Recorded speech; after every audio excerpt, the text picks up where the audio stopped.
Ella representando a Ligatipán Guerrero. Bienvenida, Lupita. Muchas gracias, licenciada, gracias. Amigos, y bueno, pues el día de hoy es un tema por demás interesante, como todos los que tú compartes con nosotros, Lupita. Hoy hablaremos de la eutanasia. Y bueno, pues para todos aquellos que tienen pues a nuestros adultos mayores, los tenemos en casa, queremos convivir con ellos, no sabemos cómo, está grave la persona, no sabemos qué decir, no sabemos cómo tratarlos. Bueno, nosotros debemos saber primero que nada el concepto de eutanasia. ¿Qué es? Que tiene la finalidad de evitar sufrimientos insoportables, ¿no? Inclusive la prolongación de un sufrimiento de la enfermedad.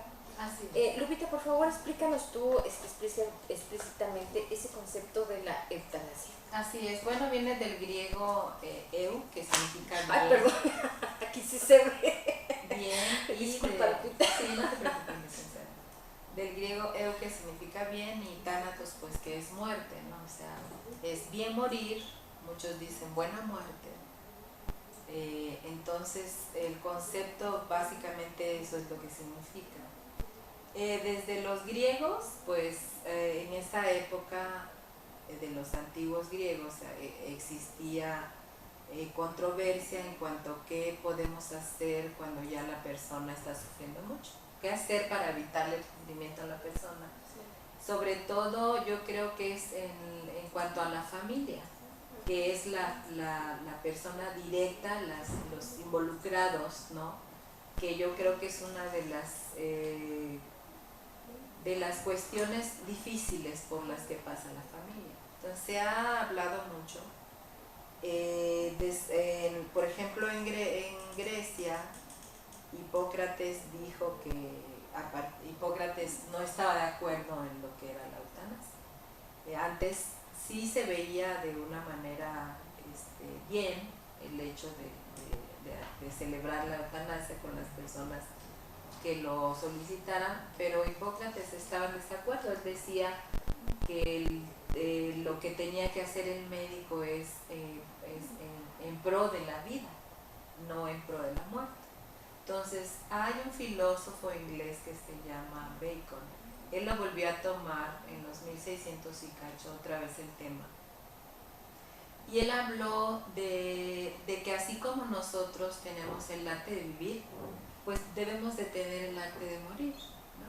Claro. Que aunque a veces nosotros como personas finitas no nos preparamos para la muerte, porque creemos que nos queda muy lejos, creemos que todavía no me toca, etcétera, etcétera. Sin darnos cuenta que lo seguro que tenemos es que así como nosotros nacimos, pues vamos a morir, porque hasta ahorita no ha quedado nadie en el planeta que no muera, todos vamos a morir.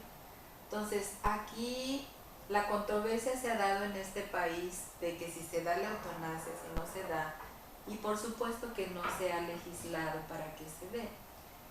Se legisló en el 2007 más o menos en el Distrito Federal, pero lo que es la voluntad anticipada de la que ya hablamos aquí, de que la persona en todas sus facultades físicas y mentales dice que se le dé lo que se llama eutanasia pasiva, ¿sí?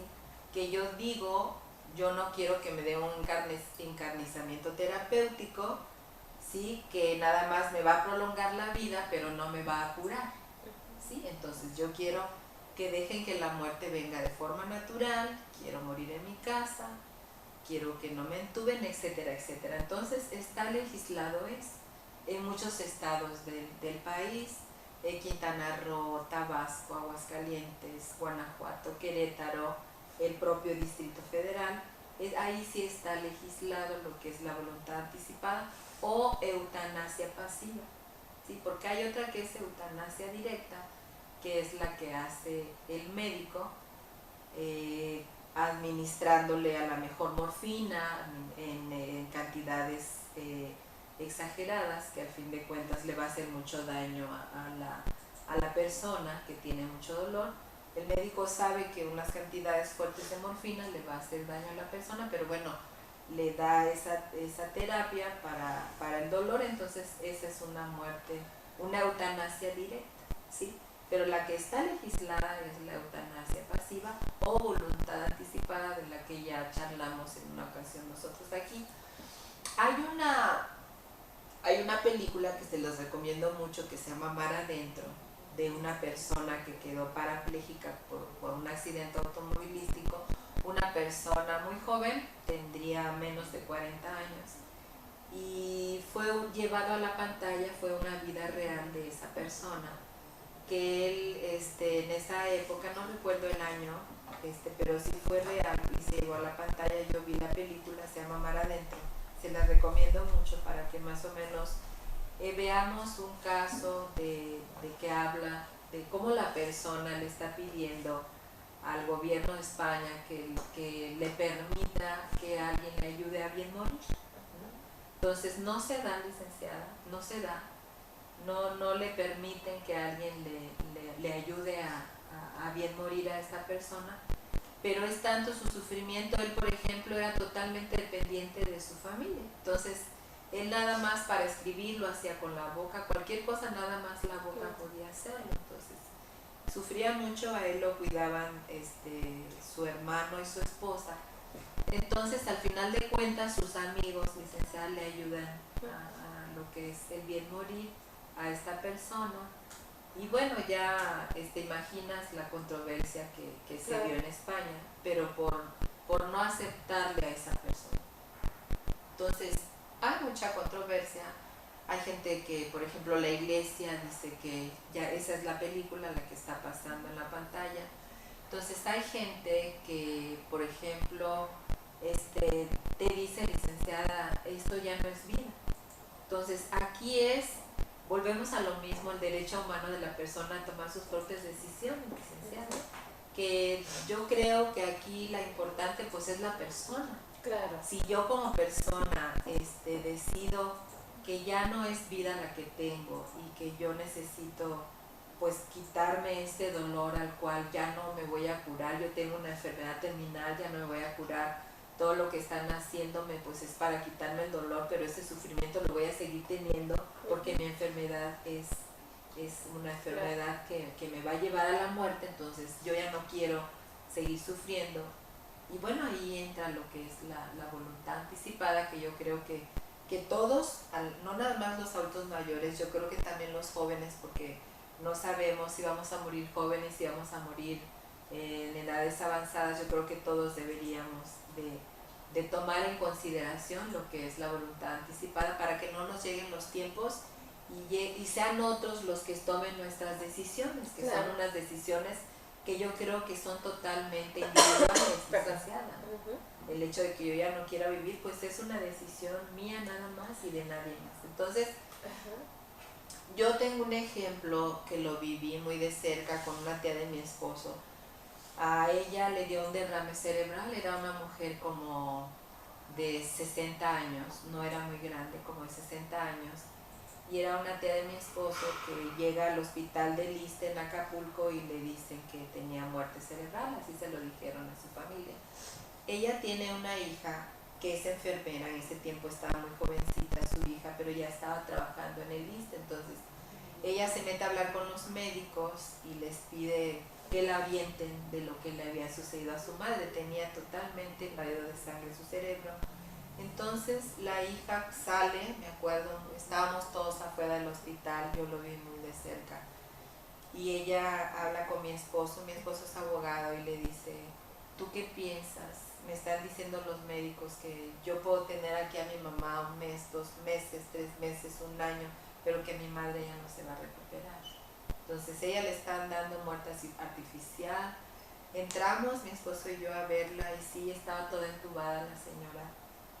Y por supuesto que la familia estaba sufriendo mucho porque es una muerte que no esperas, porque fue una muerte que les llegó de sorpresa a ellos. No hizo cama, no hizo nada, sino que una noche se levantó al baño y se quejó de mucho dolor y fue que su esposo la llevó y le había dado un derrame cerebral.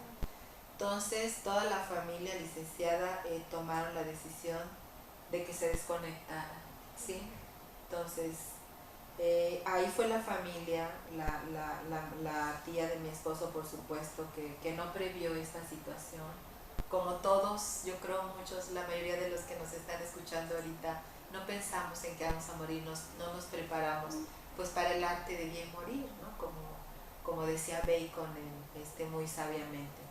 Entonces hay una parte, licenciada, que yo recuerdo mucho, que sí me impactó, que sí te llega, que sí sientes, ¿no? Porque eres humana, era mi tía política, pero era una mujer, era una persona, y por ser mujer pues uno es humano. Yo recuerdo mucho que el médico le dijo, la vamos a llevar en la ambulancia y la vamos a desconectar en casa, le dijo el médico a la prima de mi esposo, y sí, nos venimos en caravana del hospital del Issste de Acapulco, todos detrás de la ambulancia. Llegaron a la casa, la acostaron en su cama a la tía de mi esposo y ahí la desconectaron y nada más se escuchó como cuando tú tienes la boca cerradita y de repente te jalan algo, no fue todo, o sea, ni vi sufrimiento en la tía, no vi nada, ya casi no existía ella. Entonces fíjate la forma, ¿no?, de cómo a veces las decisiones difíciles no las dejan a la familia. Claro. Y yo creo que cuando platicas con ella, con la hija, la que prácticamente casi obligó a la familia a tomar la decisión, porque ella fue la que habló con los familiares, yo no sé qué problemas existenciales tenga ella hoy a la fecha por haber tomado esa decisión, porque yo creo que es un proceso, licenciada, claro, que es una decisión difícil, porque estás tomándola por alguien que no debió tomarla. De alguna manera sienten que ellos le quitaron la vida cuando no es así. Exacto. Entonces, esta parte que yo creo que me gustaría más enfocarme en la cuestión de qué quiere la familia, de qué quiere la persona, ¿no? Que tomemos en cuenta a la persona, ¿no? Que nosotros como familia hablemos y le digamos, mamá, ¿tú qué te gustaría? ¿Tú qué puedes hacer eso? Porque a lo mejor ellos no saben que ya podemos nosotros tomar decisiones, que ya hay una ley que desafortunadamente no está en Guerrero, pero yo creo que tiene que llegar a Guerrero, la ley de la voluntad anticipada, para que la persona tome su decisión. Claro. Porque siempre he dicho que cada quien piensa diferente, que somos individuales y que cada persona se le debe de dar lo que desea, ¿no? Claro. Y fíjate, Lupita, respecto a lo que dices, el problema es que aquí hay 2 enfoques muy distintos. Uno, el paciente, y el otro, la familia. Así es. Entonces, son tan distintos, lo he vivido de los dos lados, pues por eso te lo digo, la muerte de mi madre, algo tan duro cuando yo tenía 22 años. Entonces, cuando uno es paciente, está sufriendo un dolor físico, estamos intubados, está en una enfermedad fuerte, no sé. Entonces, para nosotros, cuando somos pacientes, nos es más fácil, como estamos sintiendo el dolor físico, nos es más fácil tomar la decisión y pensar, porque yo llegué a pensar y decir, prefiero la muerte, cada quien su religión, ¿verdad? Cada quien lo que piense, prefiero la muerte, voy a descansar a este dolor físico que es insoportable. Como paciente, generalmente cuando la enfermedad es muy fuerte, se llega a ese pensamiento. Pero, sin embargo, los familiares es totalmente distinto. El dolor también lo están sufriendo ellos, pero el de ellos es mental, está en su mente ese dolor, no es el físico del paciente. Entonces ellos, por el amor que le tienen a su familiar, por ese amor tan grande que le tienen, no quieren llegar a esa decisión porque sienten que le están quitando la vida. Entonces, y como tú dices, se pueden sentir inclusive culpables, ¿no? Por ello. Entonces, por más que nos preparemos, pienso yo, tú me dirás, tú eres la experta en este tema, por más que nos preparemos, yo siento, y estoy de acuerdo contigo, que esta decisión la debe tomar el paciente, pero aún así, los familiares no quieren respetarla, pero no por ser malos, no son malos, al contrario, por ese amor tan grande, la queremos tener aquí, aunque esté sufriendo físicamente, la queremos con nosotros. Entonces estamos luchando con sentimientos. Así es. Entonces yo creo que es eso. ¿Qué podríamos hacer ahí, Lupita? Porque es algo muy difícil, es algo muy difícil, pero vamos a seguir chocando. Si te fijas, son dos enfoques totalmente distintos. Yo desde el principio hice el comentario que es un tema sumamente controversial, es muy controversial. Pero al final de cuentas yo creo que la familia queda satisfecha porque la familia dice se hizo lo que ella quiso. Porque al rato el sentimiento de culpa va a ser entonces mío, porque yo le hice lo que no quería a mi mamá. Por ejemplo, a mi mamá me ha dicho de manera muy repetitiva, hija, yo no quiero que me hospitalices, yo quiero morir en mi cama, yo quiero morir acompañada de ustedes y quiero que lo hagas, ¿no? Y me dice tal cual como quiere su funeral. Entonces, a lo mejor si yo tomo una decisión diferente y no quiero dejar ir a mi madre y está gravísima y permito que la entuben y todo, lo que voy a hacer es algo diferente a lo que mi madre quiere, ¿no? Yo, por ejemplo, tengo 52 años y desde ahorita mis hijos saben la decisión que yo tengo acerca de mi vida y de qué quiero que hagan conmigo. Porque si algo me ha dejado de experiencia es el conocimiento de todos los mayores con los cuales yo platico, los que me llegan a consulta, y ellos se sienten satisfechos creyendo que sus hijos van a hacer lo que ellos le han dicho que hagan con el final de su vida. Entonces al final yo creo que es un proceso que todos vamos a vivir. Para llegar al bien morir yo creo que primero tenemos que tener el arte del bien vivir. Si yo llego a tener el arte del bien vivir, voy a tener el arte del bien morir. Como dijo una vez un gran poeta, que al final de la vida yo diga, pues vida nada me debes, vida estamos en paz, ¿no? Claro. Entonces esa parte que yo creo que tenemos que prepararnos de manera espiritual, y bueno, se vale que las personas tengan miedo a la muerte, se vale, pero también se vale que nos preparemos, ¿no? Claro. Porque es como un tabú hablar de la muerte. A veces me dicen los hijos, mi mamá me quiere decir cómo quiere su final. No, mamá, no pienses en eso, tú no te vas a morir, tú esto no. Pero si algo tenemos seguro es que somos finitos, ¿no? La muerte es lo más seguro. Así es, ¿no?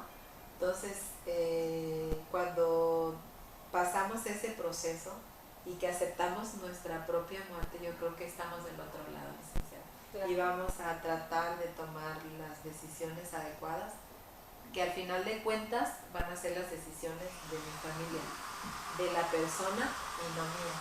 Claro, ¿no? Que yo creo que al final, en mi muy particular punto de vista, con la experiencia que tengo con mayores, pues yo creo que es la más válida, ¿no? La de la persona. Claro, Lupita, pues yo te invito a que vayamos un corte rápidamente Y regresamos, amigos, les recuerdo el teléfono en el estudio 475639 y nuestro portal en internet es www.derechoshumanosguerrero.tv. Regresamos para que también, por favor, Lupita, nos des tus teléfonos ahí en el Igatipán, ¿sí?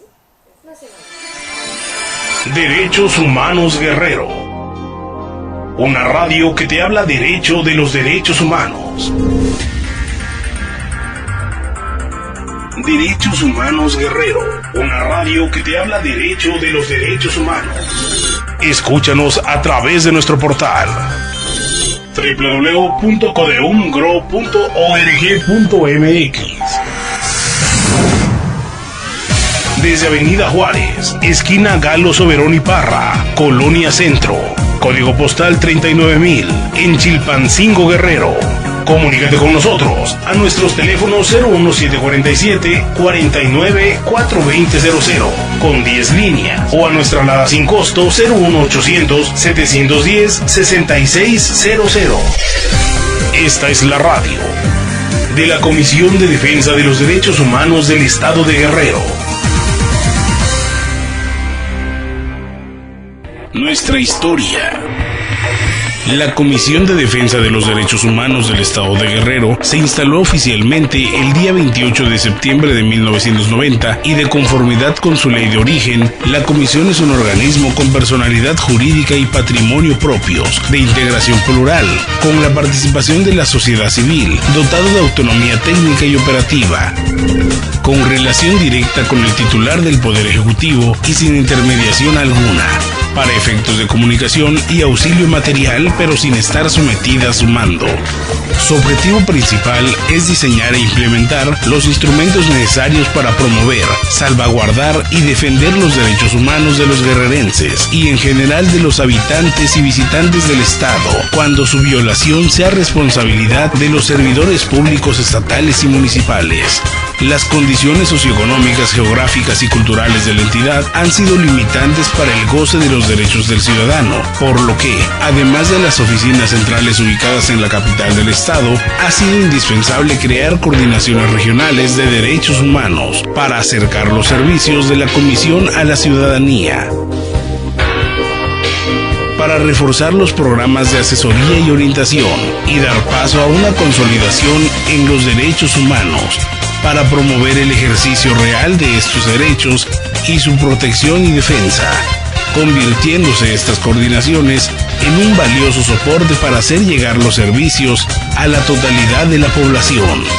Órganos de la Comisión, para reforzar los programas de asesoría y orientación y dar paso a una consolidación en los derechos humanos, para promover el ejercicio real de estos derechos y su protección y defensa, convirtiéndose estas coordinaciones en un valioso soporte para hacer llegar los servicios a la totalidad de la población.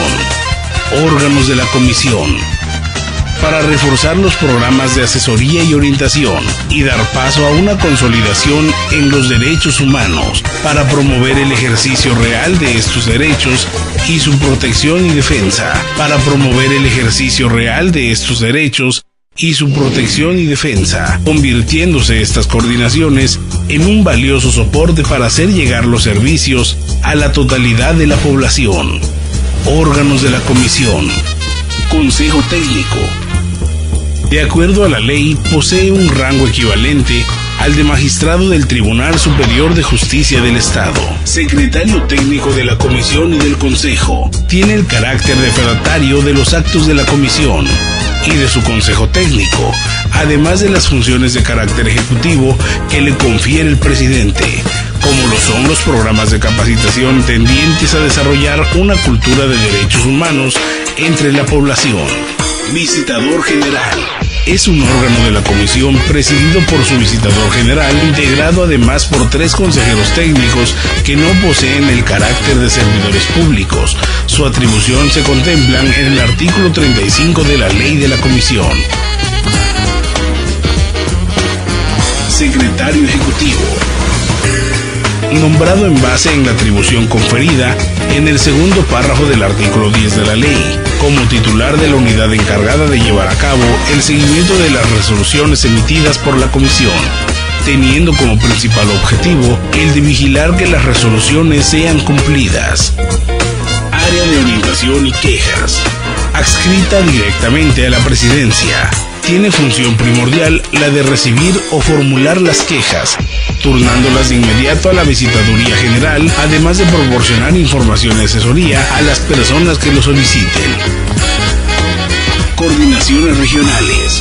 A petición del Honorable Consejo Técnico, se crearon las coordinaciones regionales debidamente instaladas en las poblaciones de Tlapa de Comonfort, Ometepec, Tecuan de Galeana, Acapulco, Ciudad Altamirano e Iguala.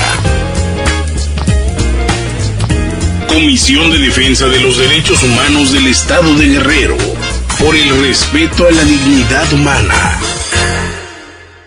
Amigos, gracias por regresar con nosotros aquí a Radio TV Derechos Humanos Guerrero. Licenciada Lupita, por favor, danos al público, a nosotros, tus teléfonos para que se puedan comunicar contigo. Muy bien, es 47 14465, 47 14463 y 47 279 55. El correo es igatipan@yahoo.com.mx. Ese es aquí en Chilpancingo, los teléfonos, ¿verdad? ¿El correo lo contestas tú? La secretaria de dirección. Y ya te pasa a ti, ¿verdad? Mi correo es ponce-osuna@hotmail.com. Y bueno, pues por ahí Marquito, nuestro productor del programa, teníamos a un joven, ¿verdad?, que estaba preguntando por este tema de la eutanasia, y nos falta el tema de la tanología, pero por falta de tiempo, ¿qué te parece si mañana lo tratamos? ¿Sí? Pues licenciada Lupita, muchas gracias por haber estado con nosotros. Gracias, y decirle a las personas que nos están viendo que comentemos qué es lo que deseamos, qué es lo que queremos, porque acordémonos que cada quien tiene su propia percepción de las cosas, y yo los invito a que dejen sus asuntos ordenados de cómo quieren que sea al final de su vida. Gracias, Lupita. No se vayan, amigos, porque continuamos aquí en Radio TV Derechos Humanos Guerrero.